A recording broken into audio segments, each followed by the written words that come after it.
Oh, So, this is what the show.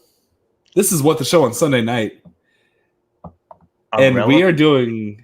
episode? What's that? A relevant movie episode? Yeah, we're not going to be talking about 1995's Mortal Kombat tonight. Maybe. I was gonna say. So I'm joined. I am a host named AJ, and I'm joined by another host. What's your name? Jordan's better than LeBron. Okay, so this is how this is gonna go. Holy shit! So Mike and I, we planned this stream. Yeah. And we said, well, there's Porky Pig as the notorious PIG coming to theaters this weekend. And then there's also the Nicolas Cage Pig movie that we thought was going to be we thought it was going to be John Wick if a pig and Nicolas Cage.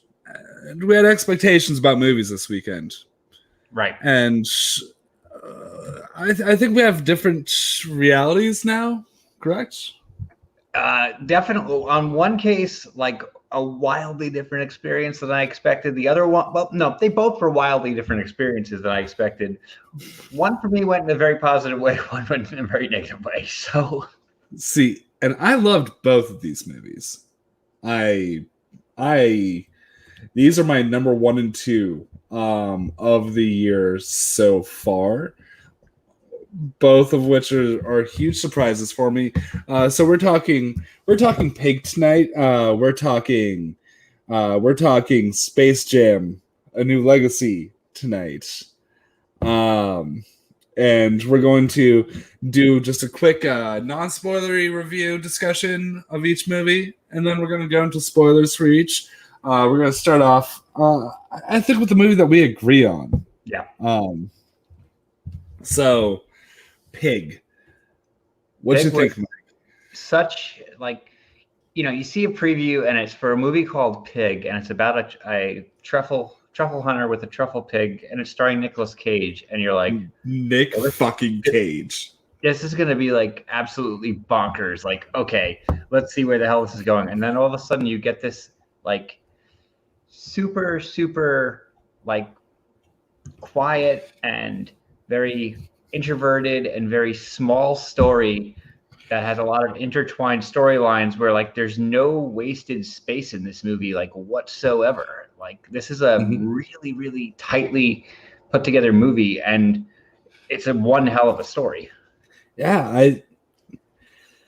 I had heard through sources of people who saw it before I did. I just saw it 3 p.m. CT today. I had heard that it's more of a drama and less of a John Wick. Yeah. I didn't realize that this was going to be probably my favorite small independent drama I've seen in years. And that Nick Cage gave right now, like walking out of the theater, I was like, is this tied for Leaving Las Vegas for my favorite Nicolas Cage performance? Yeah, it's up there. And Danny brings up a really good point here, is that this movie never outworked Welcome. It used all of its time very well. It's 90 fucking minutes. Yeah. When was the last time you went and saw a 90-minute movie in theaters? So perfect. It's really effective. And the more I think about it, the more I'm removed from this movie, it's Nicolas Cage's favorite performance of mine. And it also like steered into like, Nicolas Cage obviously is getting to be an older actor, and this film kind of embraced him being older man Cage. Mm-hmm. And like there's a lot of nature in this movie. This movie's from a first-time director.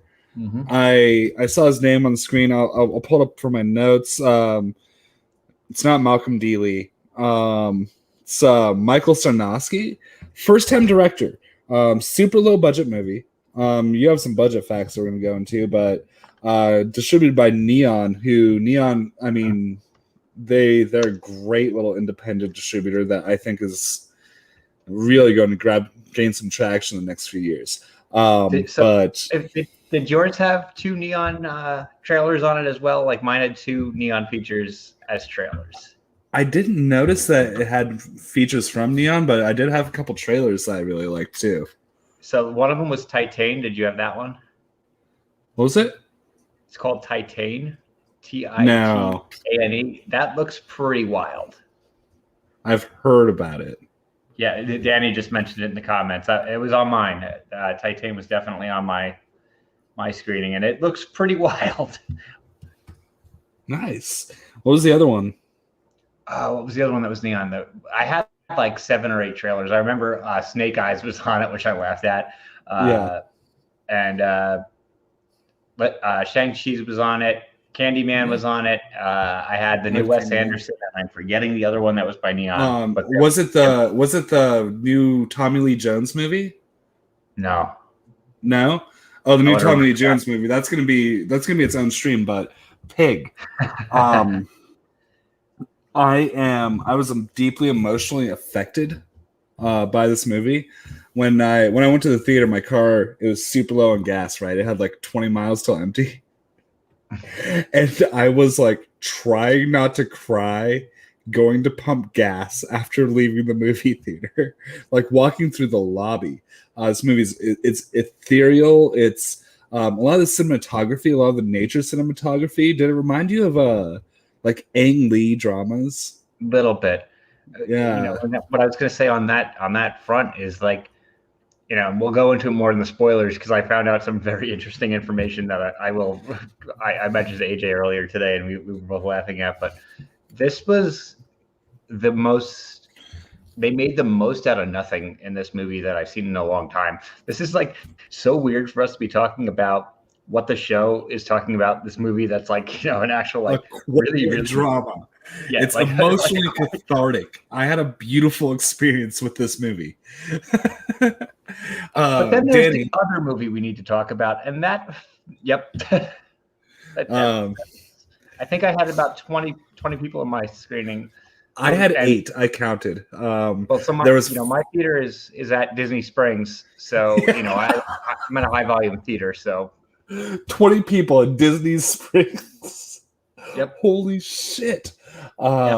So I mean, do you have any other thoughts on Pig before we go into spoilers for Pig? Yeah, well, I'm gonna hold off until we go into spoilers before I go more into Pig. Okay, so let's go into Pig spoilers, and then we're gonna go into Space Jam. All right, so spoiler alert: anyone who hasn't wanted to watch Pig. And if you're like me, I usually don't mind spoilers. I actually use spoilers sometimes to be like, do I actually want to see this movie? Just give me the plot, because is it worth my $17 plus concessions? Whatever. I have a great thing. Like, before we go into that, I don't think I've mentioned this on stream yet. Maybe I did. I don't know. But we have the AMC A list, so obviously we can see 3 movies a week for that's $23 a month. It's the best deal on the planet.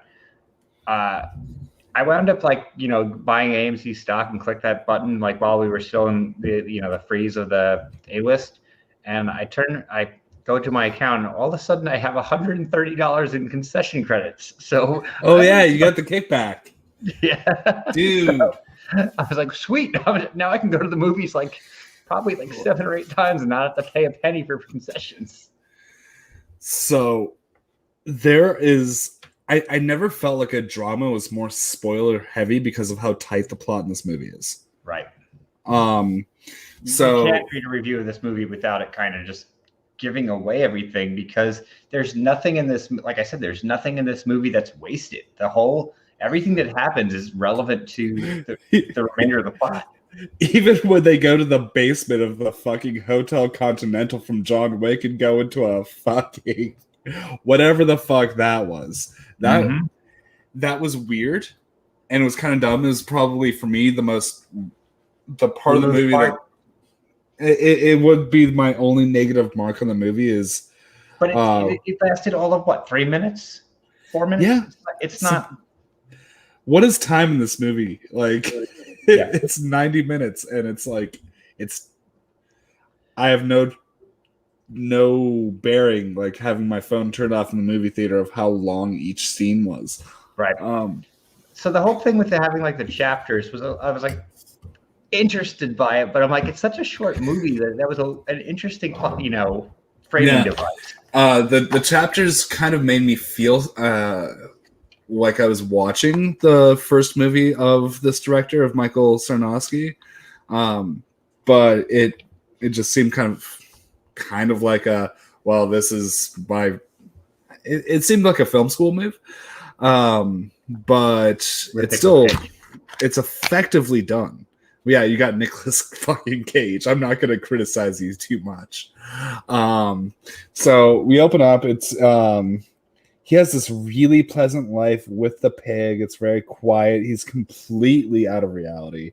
Yeah, doesn't have a cell phone. Doesn't have heated shower. Doesn't he's really like he's on his own, and he works basically. He's searching for truffles. That's what he does for a living at this point. You find out later why he does that, but basically, all he does, he works for like his basic necessities. That's all he needs. Yeah, and this guy shows up to pick up the truffles. He's got the Gucci belt. He's got the Camaro. We're going to talk about the Camaro. And Schmodown alum Alex Wolff. Wait, Alex Wolff was in the Schmodown? He played Roca. No shit. Yeah. That's insane. You didn't know that? It was a one-time thing, but yeah. Oh my, wow. I did not know that. Maybe like 3 or 4 years ago. I've seen every match. I think I just forgot. But he's only on once. But like the mushroom tart, though, the rustic mushroom tart was the most beautiful looking meal in the entire thing. And I think that with Danny mentioning that the chapters are like a restaurant menu, a 3-course meal. It's interesting with the meals and how they're presented, because it is the simplicity of his life as it is, and then the pig gets kidnapped. That's in the trailers, but that's when the movie really starts for me. And that's the emotional journey of like watching him being so impervious to pain, like physical pain, because you can just see Nicolas Cage suffering this entire movie. And everybody else who he talks to thinks that, and they think, for themselves, that the pig is simply there for the truffles, whereas Nicolas Cage deeply cares for the animal. Yeah. Like, what was the fact about the pig? All right, so this is good. So I learned this, after I saw the movie, I went on the IMDb page and looked at the trivia, which I often do after I watch something. And one of the facts they said was that the movie had such a low budget that they actually could not afford to get a trained pig. So they had to, they basically had the pig that they were able to afford, and they tried to train him for 2 or 3 days. And Nicolas Cage repeatedly got bit by the pig on set while they were filming this. So here's the thing, though. The pig doesn't need to be trained, because you can tell where the truffles are because of the trees. Right. That's so good. It's so good that's an actual fact for this movie because of how that plays into the plot. So I see Danny's comment about the Camaro and stuff. So AJ and I were discussing before we went on there. It's like, all right, so this movie couldn't afford to have a trained pig, so yet they have this Camaro in it. They definitely rented that Camaro, and they got rental insurance, and then I think that the damage to the vehicle was a complete accident. I think that was just Nicolas Cage being Nick Cage, which going overboard.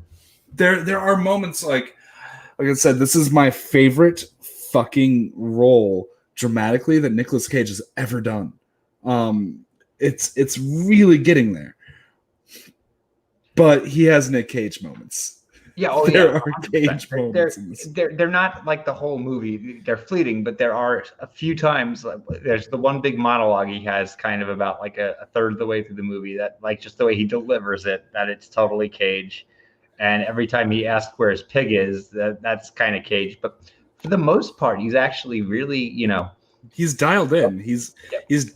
he's playing the character in every scene except for one scene. He's Yep. playing the character, and the one scene is when he steals the fucking bike. Yep. That is just, I'm gonna cage this shit. Yep. Yeah, and that's one of the few times in the movie that he physically acts too. Like most of the movie is, more dramatic and stuff, but then he brings out the cageism in that one. Yeah, 100%.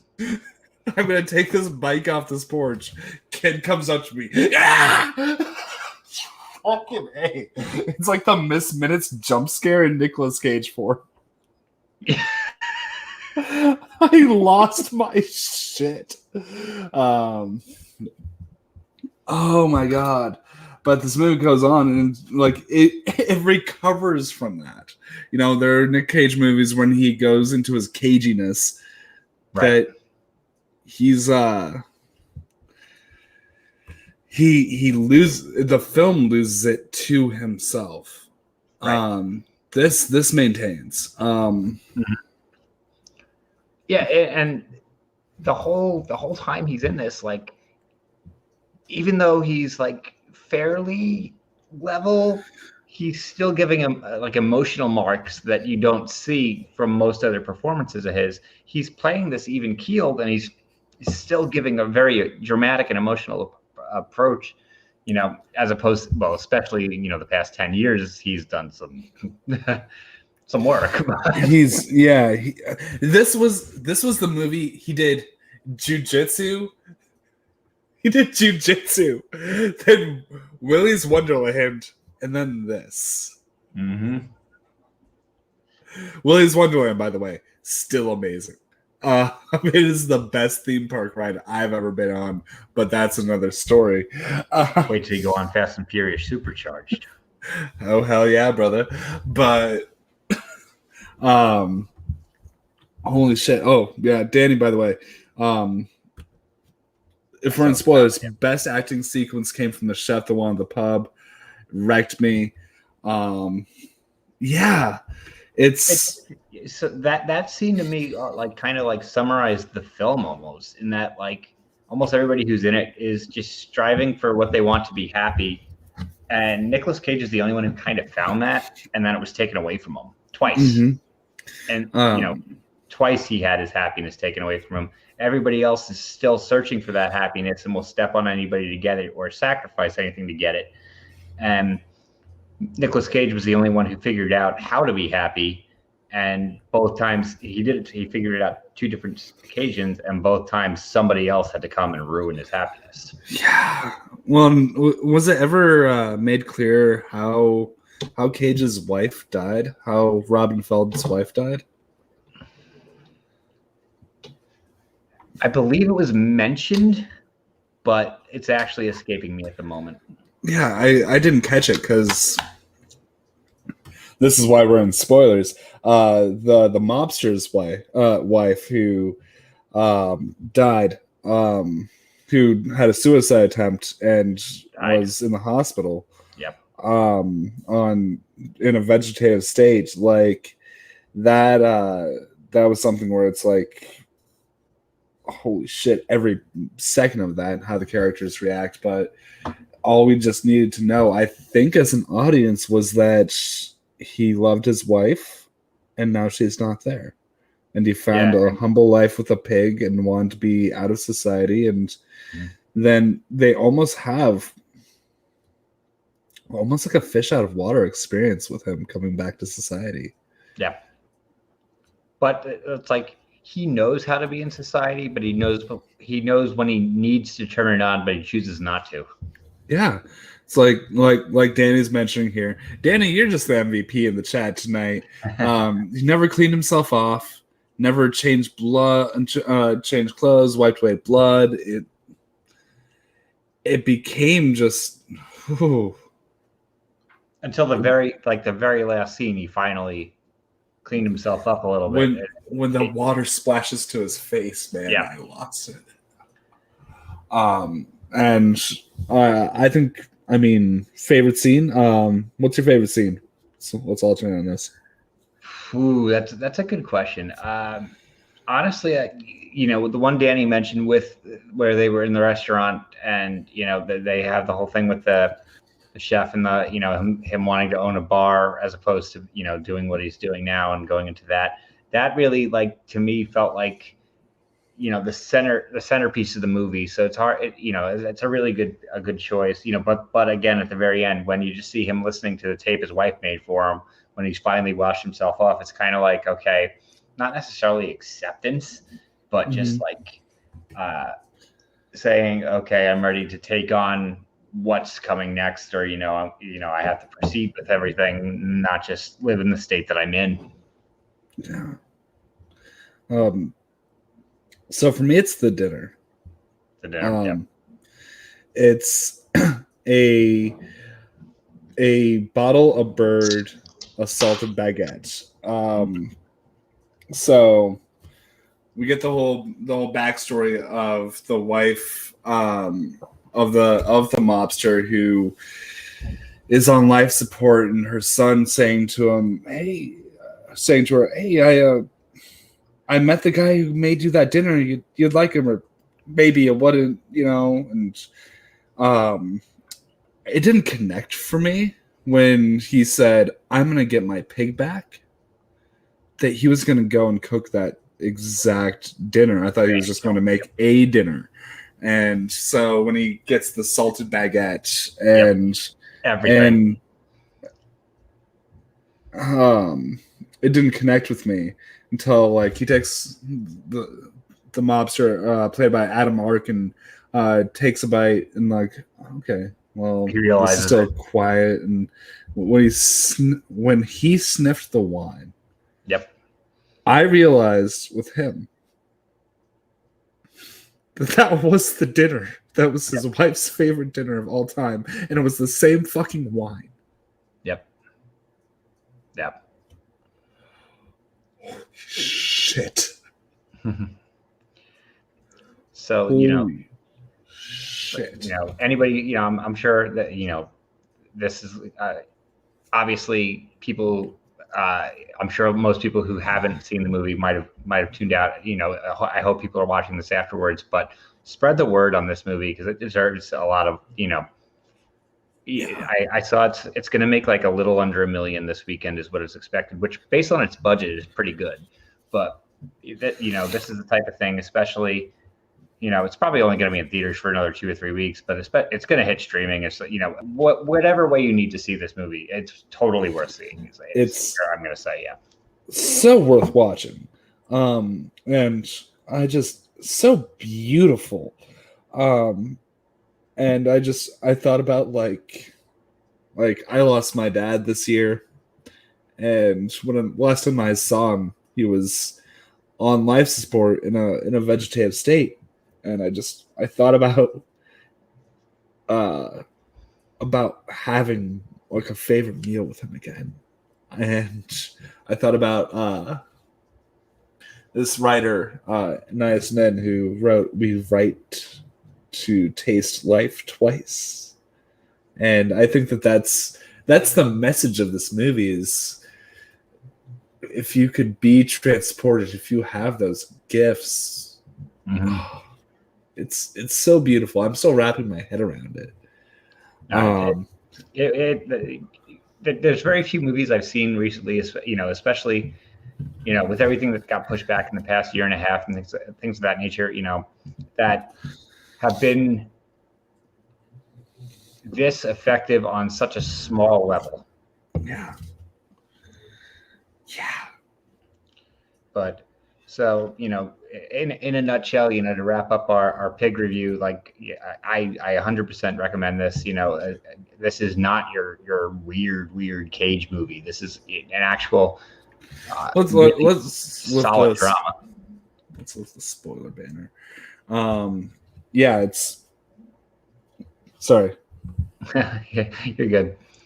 It's the first movie from Cage in a long time that had a true emotional feel to it, as opposed to, like, even when he does like dramatic roles recently, it's always got a certain degree of craziness to it. This one doesn't. So, well, I mean, it has one. There's yes, 15 seconds. It's very fleeting. So if you need crazy Nick Cage, there is 15 perfect seconds for you. The rest of this movie is one of the most powerful, impactful dramas in years. So Space Jam. Now let's talk about this piece of shit. I love Space Jam. I did not. Yeah, I know you didn't. You have what is, I would say, probably the consensus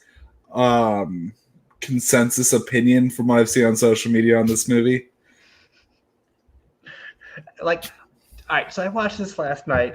I didn't go to the theater. I watched it on HBO Max, full disclosure. And also, full disclosure, from the moment the words "I'm taking my talents to South Beach," I have not liked LeBron James. I was not going to watch this movie until you told me you wanted to do a review of it. So I'm like, all right, it's on HBO Max. I don't have to go out or anything. I'm going to watch it. So there is such a little portion of this movie that I have anything positive to say about. I'm not going to say that I'm going to be entirely negative about this movie because I have there's a handful of little things that I do enjoy. But as a whole, this was a flaming pile of dumpster shit. So I loved this movie. And look at Mike and I. Mike and I, we have different opinions on a movie, and we're talking about it on the internet, and we're still friends. Yes. That's what we need to take away from tonight's stream. Cheers. But this movie, it's really reminiscent of a French independent live-action animation hybrid starring Robin Wright from 2013 called The Congress. The Congress is it's a movie where Robin Wright is part of the normal Hollywood system, but she's mostly removed herself from acting, and actors themselves, because of being able to be digitally inserted into the movies. By the way, this is 2013. Before that was like before Tarkin in Rogue One and all that shit. This is way before we were really doing that on a mass scale. It's this movie where it's about your agency as a human being and what it's like to be inserted into a digital world, and what that's your right to your life in the digital age. And Space Jam 2 is a version of that has the Looney Tunes with kids, for kids. So it's the exact same. One of my movie. First things. I think I have no problem with family films whatsoever when they're done right. A lot of times that family films cater too much towards the younger demographic, and obviously they work for kids, but they don't work for the adults. And then there's other ones that they try to be a little bit too tongue-in-cheek. This one was not targeted towards the kids. It was not targeted towards the adults. It was targeted towards people who were just looking for some grand satire of, It was targeted specifically for me. I am the audience for Space Jam 2. It's so fucking good. Especially like I was an Occupy kid, and like I always talked about like corporations and how fucking evil they are. And it's like, oh, somehow Malcolm D. Lee, the director of Undercover Brothers and Girls Trip, got this movie made where he got Warner Brothers to roast themselves. He got Warner Brothers to roast themselves the entire fucking movie. Like, it's about, hey, we're Warner Brothers. We're an evil corporation. We will fuck with all of your intellectual properties that you love. Everything that has ever been made that's owned by us, it doesn't matter to us. What matters is money. And we're going to do things when they make money. We're going to do it for money. And you're not going to like it, but you're still going to give us money. And you know what? I'm not canceling my HBO Max subscription. They're right. It's fucking hysterically evil. It's an evil movie, and it knows it's evil. It's very aware. I will say this. I mentioned I'm not a LeBron fan. I thought his performance in Trainwreck was actually not bad. I thought he was pretty good in that movie, because he understood what his role was and wasn't trying to do anything. He wasn't being anything other than what he's supposed to be. This movie, he without going into spoilers again, which we'll do shortly, but this guy is supposed to be the hero, and he's doing some of the most unlikable stuff in the entire film. He's kind of a jackass. There are certain scenes when he's in the Toon Worlds and going through the WB verse that are fun, and he's got comedic chops, but he's like Michael Jordan in the fact that they are not dramatic actors. They're not actors, and like both of them obviously are egotistical, but I think like Jordan knew he was the best and didn't have to say it. LeBron knows he's the second best, but has to claim he's the best. And he took that same approach into acting, I feel like. I think that's unfair to him. I think that he knew that he never walked into doing Space Jam 2 and thinking, well, I'm going to be nominated with Nicolas Cage for his role in Pig for the 2021 Academy Awards. But I think that it was fun for him. It was fun for his family. Well, his family members that actually played his family members, because you always have to have the wife played by another character. That was weird. All the kids, but the wife, nope. Not my wife. That was weird. Like, all right, let's just go into the spoilers, because like you want to go to spoilers. Let's stop tiptoeing around it. Okay, if you haven't seen it on HBO Max yet, this is spoilers for Space Jam 2. This one doesn't have the exclamation points on it because it doesn't fucking matter. This movie goes down exactly how you think it would be. It's like the direct-to-video sequel of Space Jam, but it's also made for $150 million. And where did this money go? That's my first question. So Warner Brothers paid themselves, I think, most of this budget, because it's kind of like how Friends was purchased by NBC for $500 million for streaming rights, right? Right. They have to pay out all the royalties that are a part of that purchase. So I think that this movie probably actually cost in the neighborhood of $80 million, but they had to pay themselves, and then they had to divvy out the royalties from those checks. So they probably paid out about probably $30 million out in royalties, and got to keep $45 million for themselves, and got to write it all off on their taxes. This movie is a tax write-off. So they Uwe it? What's that? You're telling me they Uwe bowled it? That's what I'm going to guess. That's what my closest estimation would be, because there's no cast members in this movie outside of cameos and the Looney Tunes and LeBron's family and Don Cheadle. All right, let's talk about Don Cheadle. Don Cheadle, let's just focus on him for a minute. Don Cheadle, he knew what he was in. I will give Don Cheadle credit. He's like, okay, this is what the script is. All right, let's do it. As the youth say, he understood the assignment. Yes, he did. He absolutely did. I will not discredit Don Cheadle. Like, he's like, all right, this is this movie. That's how I'm gonna play it. So. Like Don Cheadle could be the face of any fucking evil corporation and automatically give it more charisma. Like, make him the face of Marlboro cigarettes tomorrow, and I will start smoking Marlboros. So Don Cheadle, like, this is maybe the most animated I think I've ever seen. Like, well, literally, but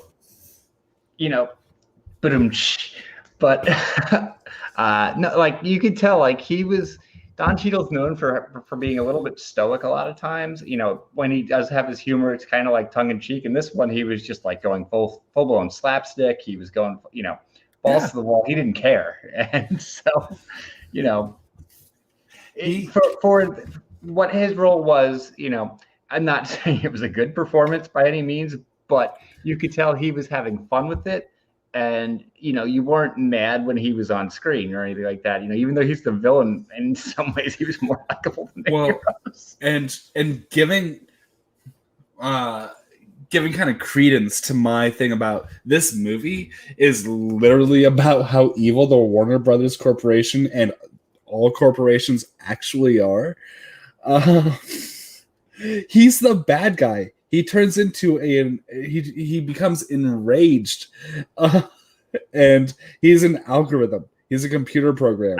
Why is he enraged? Algorithm. So bad. Fucking puns. And like all the scenes though of recruiting in Toontown were amazing to me because it was just, it's exploitation cinema, but it's exploitation of the cinema catalog of an entire major studio. And it's like it's so hard for me to focus on this movie because it is like, this movie epitomizes ADD. Like, literally, ADHD too. Yes, like some of us have diagnoses. If you need a visual representation of ADHD, it's Space Jam: The New Legacy. If you need an idea that would be hatched up by me, it is the Mad Max Fury Road scene. Oh, wow. That, just putting Looney Tune characters overlaid into classic movie scenes and then having fucking LeBron James react to them. This is high art. That's one way to put it. Because it knows that it's fucking trash. So it's like, all right. So I said I had a few positive. Like, there were times that this movie was fun. Like this, when Wile E. Coyote and Roadrunner have their scene in the basketball game. That's classic Looney Tunes right there. So like, for that, whatever that was, minute and a half, I enjoyed that a lot. Yeah, I mean, the absolute best scene in the movie for me was the cameo. The Michael Jordan cameo is the best part of the movie. And nobody's going to change my mind on that. That was the best part of the movie. By the way, this is where this movie gets really fucked up. Really fucked up is that the only people who are in there have been sucked in, or they're Warner Brothers properties. So either somehow Michael B. Jordan got a ticket, or he is a property owned by the Warner Brothers Corporation.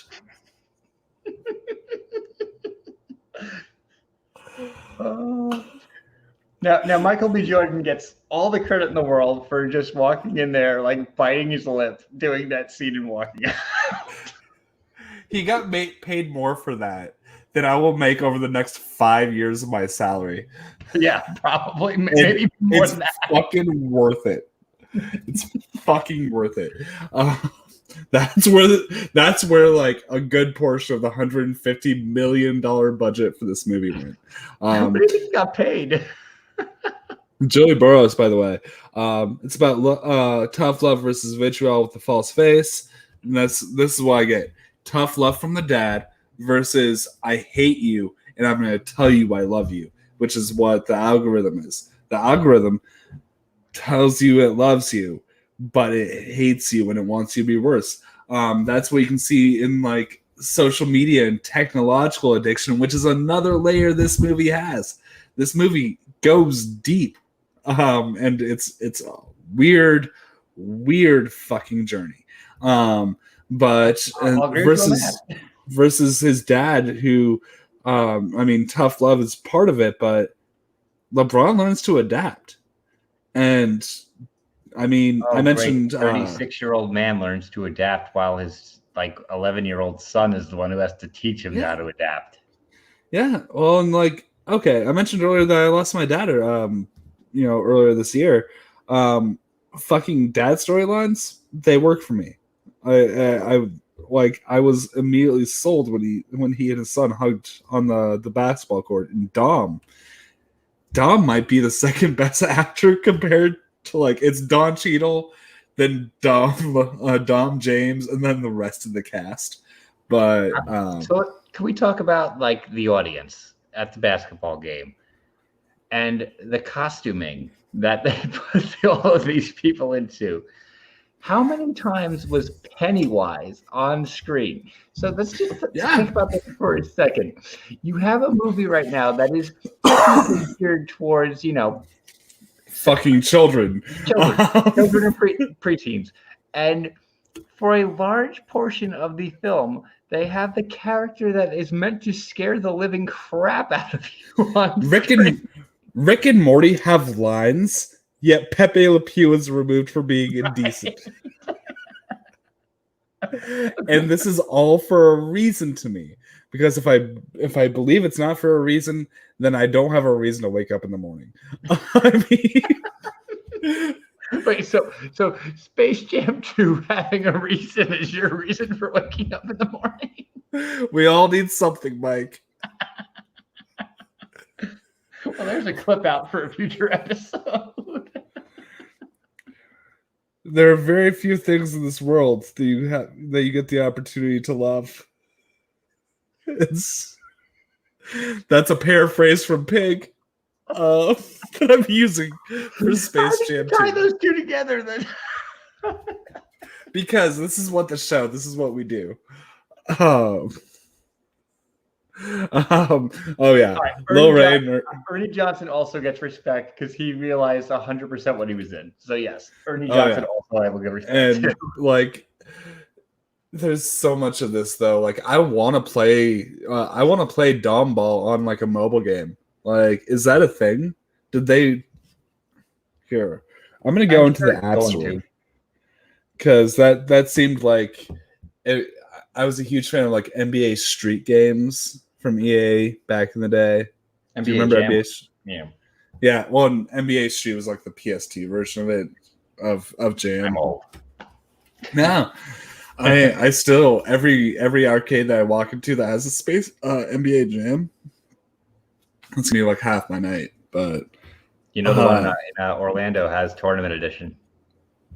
Nice. Okay, well, I'm gonna come at you with Bill Clinton in NBA Jam. It's hard not to confuse the two. But yeah, this for me, this movie, it really worked, and it worked for the reasons that people hate it. And it, in that way, it almost reminds me of an Uncut Gems, where the genre is chaos, and we're going to make you hate watching this, and that's why it's art for kids. Yeah, but also, I mean, a lot of kids, at least from what I see for like social media reactions, like straw poll, it works, and then their parents hate the movie, like, because it desecrated their childhood. I think that's all intentional. Well, it's just so the original Space Jam came out. I believe I was in 6th or 7th grade when it came out, and I remember watching it, and I was like, it wasn't like my favorite movie ever. I didn't love it. I didn't hate it. Either way, and I rewatched it. I don't know. It's not recently, maybe like 5 or 6 years ago, and I was like, this is fine. It didn't really. I didn't have any real feeling towards it in either direction. It has a fantastic soundtrack, but this one is just like. I had a Space Jam themed birthday party in kindergarten. I was going to ask. I was the perfect fucking age. And like going back and watching the original, I have no nostalgia glasses for it. It is what it is. But it didn't have anything to say. It was the Looney Tunes better than this one. Like on that level, I felt like their aspect in the movie was more highlighted in that one than in this one. Yeah, it was more of a Tunes movie than a basketball movie. This one felt more like it was about LeBron. Oh, what a shock! LeBron had to have everything about him. What a shock! They did make fun of LeBron, though. Yeah, well, they did. I'll give them that. They did roast LeBron really well. When LeBron left Cleveland, then Miami, and then he left Cleveland again. It's fucking good shit. Okay. It's weird though. Like I was talking about the Congress, that French experimental animated live action hybrid. This is beat for beat. Like if the Congress is 0 Hour, then Space Jam 2 is Airplane. Yeah. Yeah, it's that level of the plot is like ridiculously similar. It's kind of crazy. And what I think I need for this is I think we need to talk about the Congress. I think you need to watch it. Oh, okay. Last time you made me watch a movie, I was scarred for life. So Don't worry, this is nothing like the Southland Tales. This is way more hardcore than Southland Tales. Oh, okay. Yeah. Yeah. And it's Space Jam 2. I fucking love it. I have no problem saying that I see why everybody who hates this movie loves this movie, or why everybody who hates this movie. But when I found something to love about it, I'll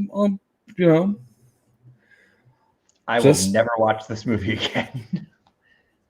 You will after you see the Congress. No. I will let people have their opinions on something that I love and they don't like. And, I have things that I don't like that people love. And I think that's what makes our film fan community really strong, is that for the most part, yeah, we acknowledge differences in people's tastes. Like, you love a lot of trash movies. I love a lot of trash movies. Joey Boros, Danny, like we all love some trash movies. We know what these movies are, and like when you steer into it and enjoy them on a different level than they were. That's what I really love a movie, when it doesn't realize that it's not a good movie, but it's trying to be. Mm-hmm. That's my favorite kind of bad movie. Yeah. Well, and like this one, I think the one thing that I will say is that Space Jam 2 never tried to be any sort of movie. It never even tried to be good or bad. It had a weird ass message. It's super meta. It's very dark. They killed Bugs Bunny. And then bring him back because rules don't apply to him. Because he's intellectual property, they can bring him back whenever the fuck you want. Yep, and they can shove him back down your throat whenever you want. And you have to deal with it. Because that animated character, that has no agency. Like a human being would have agency. Like LeBron tried and had to fight. His character in the movie had to try and fight to retain his wishes versus his image. This movie's fucking brilliant.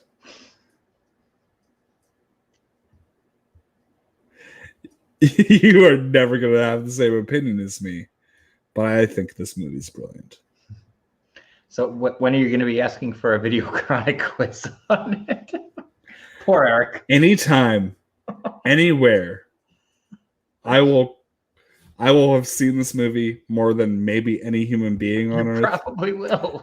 I will be holding this opinion probably longer than any other human being on Earth. I don't know of any other human being on Earth with this opinion specifically about this movie. But I'm so sorry, Eric. I shouldn't have even mentioned that because now it's in his head. But yeah, I might do it. So I think that I mean, does that kind of cover it? Yeah, I think that pretty well summarized both of our thoughts. So yeah, so let's talk about next couple weeks. Channel, obviously this week we've announced already. I'll be unavailable. It's going to be a little different. Unfortunately, AJ and Juice are unable to to make it this week, but Bethany and I are both available, and we're gonna have Sean Wingblade on. I'm still pissed. Still And so Jeff. pissed. Sean waited till I can't be there. So yeah, we got that coming up. We're gonna be working. I mentioned this on our Twitter page that we are gonna bring back What the Showdown. Finally, I'm working on it right now. We're gonna do a special Scrubs edition that's been requested many times. We're gonna see if we got a couple of potential guests in mind to play on that one.